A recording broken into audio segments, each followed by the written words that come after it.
Hold on. Sam. Okay, ready? Go. Yeah. This is a picture of Uncle Sam. If you look at it from far enough away, I think you'll be able to verify that. It's made of something like 1,380 seashells done in a sort of pixelated way. They're simply in rows and columns. The computer helped me figure out how bright the shell should be for a certain pixel of the picture. And, When did you do it? I did this in 1991. I did a bunch of them, just substituting seashells as pixels. The seashells themselves were sorted very painstakingly in this instance by putting them one by one under a light meter and deciding which of about a dozen bins to put it in. After that, I've developed other ways of dividing the picture into other than tiny squares. And when the computer is finished, it prints out a chart showing what to put where. It's a black chart with little white indications on it as to which brightness of seashell I should put on each square. And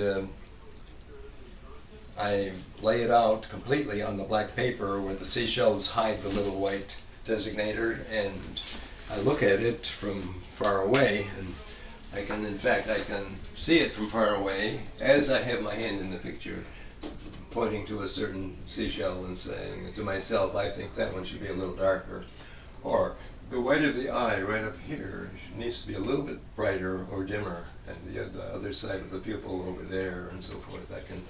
I can see it from far away in two mirrors, so I'm viewing it from about 15 feet away while I have my hands on it.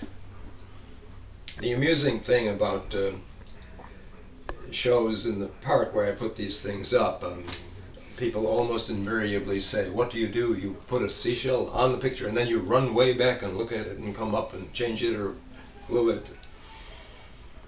And they don't realize that it's been a trick for a long time for artists to use mirrors to see a distant view of what they're painting right now. In fact, there's one painting, a famous painting by Norman Rockwell, where he is looking at two such mirrors, and the mirrors themselves are in the picture that he's painting. Did you use this exact setup of mirrors when you made this one, or is this a new table? This is a new table. But you use the same setup? The same idea, yes. Same idea. This is one that I've mounted the mirror on the table. And I used to have it on the ceiling where we first lived, but that was a little awkward to move from one apartment to another. This is I can take it apart, and I can also move it. You see, I can take the pieces apart and reassemble it if we ever move to another apartment without having to screw something onto the ceiling there. Was there something surprising when you made the Uncle Sam picture? You said it was the second seashell picture you made? I think it was, yes. But I think you liked the part about the star. About the what? The star on his head. Oh, the star. I love the star, yes. If you're up close to the star, you don't see hardly anything. You see an area here that has some white seashells in it. Lighter maybe from far away, that might look like some sort of a white blob, but when you're far away from it, you see it's a star. It's a 5-pointed star, by gosh. And where does that star come from? That's the thing I find just so interesting and delightful. This is probably, of all the pictures I've made, this is the one that has the greatest difference, which is really what I'm after. The greatest difference between what you see close up and what you see from far away. And not only do I use the mirrors, but I can use this reducing lens. People have they've gone home and taken a magnifying glass and it doesn't seem to work, and that's because this isn't a magnifying glass. It's exactly the opposite. It's a negative lens, thinner in the center than the edges. And if you look at things from far away through this, you can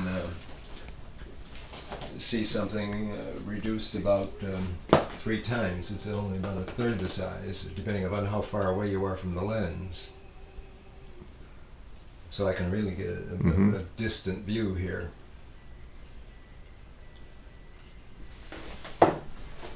Okay, great. Thank you, Kent.